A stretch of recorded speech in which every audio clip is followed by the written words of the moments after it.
안녕하세요. 2025년 구역공과 하나님 나라 백성의 성품여행. 이번과는 전도 선교 주일입니다. 전도 선교 주일을 맞이해서 그리스도인의 성품, 열정에 대해서 함께 살펴보도록 하겠습니다. 열정의 반대말은 냉담입니다. 열정과 냉담, 이 이야기를 들으시면 아마도 요한계시록에 나오는 라오디게아 교회가 떠오를 것입니다. 뜨겁지도 않고 차갑지도 않은 냉랭해진 라오디게아 교회의 성도들에게 예수님께서는 뜨겁든지 차갑든지 아니하면 토해버리겠다고 말씀하셨죠. 이것은 다시 열정을 가지라는 것입니다. 하나님 안에서의 그 첫사랑의 열정을 되찾으라는 것이죠. 오늘 이 전도 선교주의를 맞이해서 그리스도인의 열정 다시 되찾는 시간이 되었으면 좋겠습니다. 오늘 본문의 배경은 고린도후서 1장인데요. 고난 속에서 드러나는 바울의 열정. 바울은 아시아에서 심한 고난을 당하였고 심지어 살 소망까지 끊어졌다고 고백합니다. 하지만 이런 고난 속에서도 그는 전도와 선교의 사명을 포기하지 않았습니다. 바울을 움직인 것은 자신을 위해 죽으신 예수님의 사랑에 대한 열정적 반응이었습니다. 또한 받은 은혜에 대한 빚진 자의 마음이었죠. 절망을 뛰어넘게 하는 바울의 열정. 바울은 절망적 상황 속에서도 자신을 의지하지 않고 오직 하나님만 의지하는 법을 배웠습니다. 전도와 선교의 열정은 우리의 힘이나 의지가 아니라 하나님께 대한 신뢰에서 나옵니다. 하나님께서 우리를 통해 일하실 것을 믿을 때 우리는 어떤 상황에서도 전도와 선교의 열정을 유지할 수 있습니다. 우리의 열정의 원천은 바로 죽은 자를 다시 살리신 하나님의 능력입니다. 하나님께 영광을 돌리는 열정의 결실. 바울은 자신이 겪은 고난과 절망을 통해 하나님께서 더 큰 영광을 받으시기를 원했습니다. 전도와 선교에 대한 열정은 궁극적으로 하나님께 영광을 돌리는 삶으로 이어지게 되어 있습니다. 구원에 대한 감사, 복음의 빚진 마음, 하나님이 이루실 구원을 사모하는 열정은 복음 전파의 통로가 되고 하나님께 영광이 됩니다. 전도와 선교의 동기는 하나님을 향한 사랑의 열정입니다. 이는 구원에 대한 감사, 복음의 빚진 마음, 하나님이 이루실 구원에 대한 열정인 것이죠. 이번 과의 본문은 고린도후서 1장 8절에서 9절입니다. 암송 구절은 너는 말씀을 전파하라. 때를 얻든지 못 얻든지 항상 힘쓰라. 범사의 오래 참음과 가르침으로 경책하며 경기하며 권하라. 디모데후서 4장 2절입니다. 이 과의 요점은 하나님 나라 백성은 열정적으로 복음을 전파한다 입니다. 바울은 복음 전파의 열정을 가진 전도자이자 사도였습니다. 그는 3차에 걸친 전도 여행을 통해 소아시아와 유럽에 복음을 전하고 교회를 세웠습니다.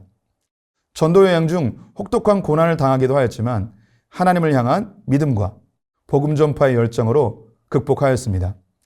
고난도 두려워하지 않는 복음을 향한 바울의 열정은 예루살렘으로 가기 전 그의 고백에 잘 나타나 있습니다.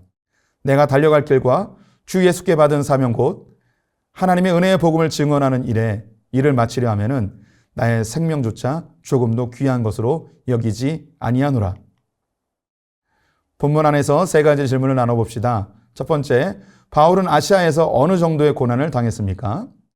바울은 아시아에서 큰 환난을 당하며 살 소망까지 끊어졌다고 고백하고 있습니다. 아시아는 지금의 튀르키예 지방으로 대표적인 곳에 에베소가 있습니다. 그래서 많은 학자들이 이 환란이 에베소에서의 박해와 관련이 있다고 봅니다. 사도행전 19장에서 바울은 에베소에서 복음을 전하다가 큰 소동을 겪었고 이로 인해 생명의 위협을 느꼈습니다. 이 외에도 바울은 다양한 고난을 겪었었죠. 두 번째 질문, 바울이 죽음의 위협까지도 뚫고 나오게 한 힘은 무엇이었습니까? 하나님만 의지한 것이었습니다.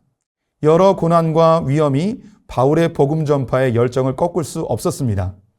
바울은 죄인 중에 괴수인 자신을 만나주신 하나님의 은혜에 대한 반응으로 복음을 전했습니다. 또한 은혜로 받은 복음에 대해 빚진 자의 마음을 가지고 있었습니다. 그는 고난 중에 자신의 힘이 아닌 하나님만 의지하는 것을 배웠습니다. 즉, 복음 전파는 인간의 의지와 노력으로 되는 것이 아니라 하나님이 이루심을 믿었던 것이죠.